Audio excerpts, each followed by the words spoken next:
Hello everyone, I am Seema Kundu. Welcome to our channel let's fly.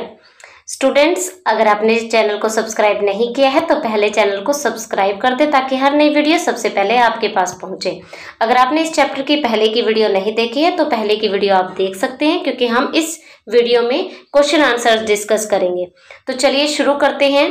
पहले मैं आपके दो क्वेश्चंस बताती हूँ जो कि आपको जिनके आंसर कमेंट बॉक्स में करने हैं। तो फर्स्ट क्वेश्चन है हमारा, Name the treaty which was signed by the Allies with Germany after the First World War.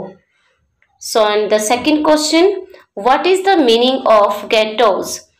GHETTOS, ghettos. What is the meaning of ghettos? So, you have to give the answer of these questions in the comment box. तो हमारा first question है, what is referred to as fascism in history? Mention two fascist power which existed during the Second World War. Second world War के समय एक विचारधारा बहुत famous हुई जिसका नाम था फासीवाद। तो आपको यहाँ पे बताना है कि उसका मीनिंग क्या है और सेकेंड वर्ल्ड वॉर के समय किन दो देशों में इस विचारधारा को ज्यादा मान्यता मिली। तो आंसर है fascism was first propagated bye Mussolini. Mussolini जो कि हिटलर की तरह ही इटली में जो है डिक्टेटर थे, उन्होंने इस विचारधारा को दिया था। और under the fascist system power of the state is कि जो सारी स्टेट की जो पावर है वो एक पर्सन या ग्रुप ऑफ पर्सन के हाथों में होती है। और जो दो कंट्री थी जहां पे ये विचारधारा लागू थी वो थे Germany and Italy. Second question है, give the name of the book written by Hitler and mention two ideas expressed in this book. तो name of this book, Mein Kampf जिसको हम मेरा संघर्ष बोलते हैं, और बुक के जो मेन पॉइंट है, the book expressed Hitler belief in the superiority of the Aryan race, कि उसने जो है आर्यन जाति के ऊपर सबसे ज्यादा जोर दिया कि जर्मन जो है वो आर्यन जाति से संबंधित है। सेकंड, वो बहुत ज्यादा नफरत करता था यहूदी ज्यूज से। थर्ड, उसकी सबसे ज्यादा बड़ी जो इच्छा थी वो थी जर्मनी को बहुत बड़ा स्टेट बना देना, सबसे पावरफुल नेशन बना देना। ये बुक जो है जर्मनी में बहुत ज्यादा फेमस हुई जिसने कि इसको एक पहचान दे दी।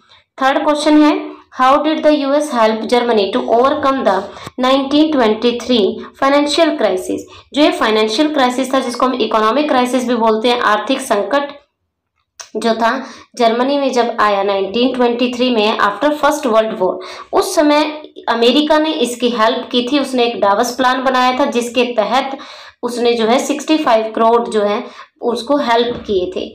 उस हेल्प के बाद German bonds were sold to private American investor which help Germany pay its reparations to Britain and the France. की जो जर्मनी को ब्रिटेन और फ्रांस को जो पैसे देने थे वो उसने दिए। उसके अलावा उसने अपनी इंडस्ट्री पे ध्यान दिया ताकि दोबारा से वो स्थिति गेट की जा सके जो कि वो लॉस्ट कर चुका था। नंबर 4 है, name the 4 country included in the allied power in second world war. कि सेकेंड वर्ल्ड वॉर में जो अलाइड पावर थे उनमें कौन कौन कंट्री शामिल थे?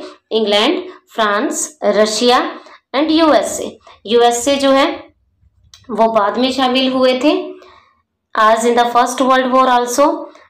नेक्स्ट क्वेश्चन है, which country were known as axis power. World war second में एक्सिस पावर कौन थी? Germany, Japan and Italy. ये जो 3 पावर थी इनको हम एक्सिस पावर के नाम से जानते हैं।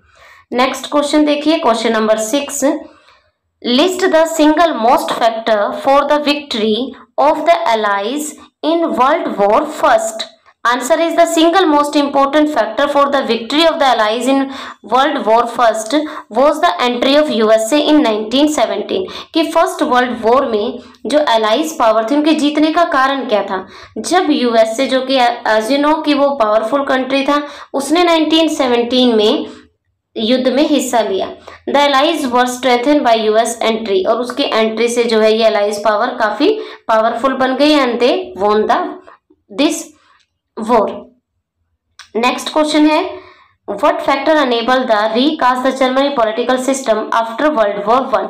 कि वो किस चीज ने, कौन से फैक्टर थे जिन्होंने जर्मनी के पॉलिटिकल सिस्टम को दोबारा से एस्टैब्लिश किया। The factor which enable the recast of Germany political system after world War first were the defeat which the imperial Germany suffered in World War first and the abdication of the German empire.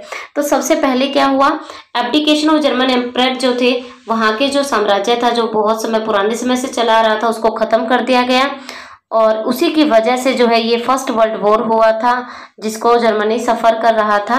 ये system जो है खत्म हो गया, एक new political system establish किया गया। What was the German parliament called? German parliament का क्या नाम है? रिक्सटैग, इसका जो है नाम ये है रिक्सटैग। और जैसे कि हमारी संसद, हम संसद बोलते हैं अपने पार्लियामेंट को, इसी तरह से ये नाम जो है वो जर्मनी पार्लियामेंट का है। नेक्स्ट क्वेश्चन है, how were the deputies of the Reichstag appointed? कि जो वाइमर गणराज्य बनाई गई थी, वाइमर रिपब्लिक जो बनाई गई थी, उसमें जो ये पार्लियामेंट थी वो कैसे अपॉइंट हुई थी? The deputies were Reichstag were elected by the basis of universal adult franchise including women. कि ये जो वुमेन को उस समय इतनी हिस्सेदारी नहीं दी जाती ना, आफ्टर दैट उस समय जो है यूनिवर्सल अडल्ट फ्रेंचाइज दिया गया था, जिसके according about 20 year old the people can give the vote. Last question है, how did the republic of Germany get its name? Answer is the republic of Germany was named Weimar after the name of the town where the constituent assembly had met and frame the new constitution. कि जो ये Weimar Republic हम बार बार use कर रहे हैं, तो Weimar जो है ये जगह का नाम है, was named Weimar after the name, क्योंकि ये उस शहर का नाम है जहाँ पे कॉन्स्टिट्यूंट असेंबली इकट्ठा हुई थी और जिसने न्यू कॉन्स्टिट्यूशन को फ्रेम किया था। आई होप ये जो क्वेश्चन है वो आपके लिए हेल्पफुल होंगे। इसके अलावा भी इस चैप्टर के बहुत सारे क्वेश्चंस हैं। इसमें मैंने पिछली वीडियो में भी बताया था कि इसमें एक वर्ड आता है होलोकॉस्ट, जिसका मीनिंग है Nazi killing operation which were carried out to kill the Jews. एक यहाँ पे डावस प्लान आया है बच्चों, ये 1 नंबर में आ सकता है।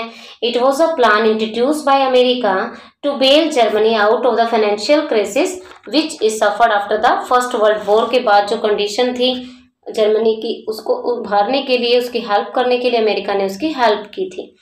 एंड उसके बाद एक और वर्ड आता है हाइपर इन्फ्लेशन। हाइपर इन्फ्लेशन का मतलब होता है it is a situation when there is very high price rise and it occurred in Germany after First World War due to the too much printing of currency। Currency को इन्होंने बहुत ज़्यादा print कर लिया, जो इसकी जो कीमत थी करेंसी की वो बहुत ज़्यादा डाउन हो गई और चीज़ों की कीमत बहुत ज़्यादा बढ़ गई। इस सिचुएशन को हम क्या कहते हैं? Hyper inflation. And after that if you are having any doubt so you can ask in the comment box. So this was all about this video. Students, if you like this video, please like, share and subscribe this channel and press bell icon to get the notifications for the new video। मैं हूँ आपकी teacher सीमा कुंडू। नमस्कार।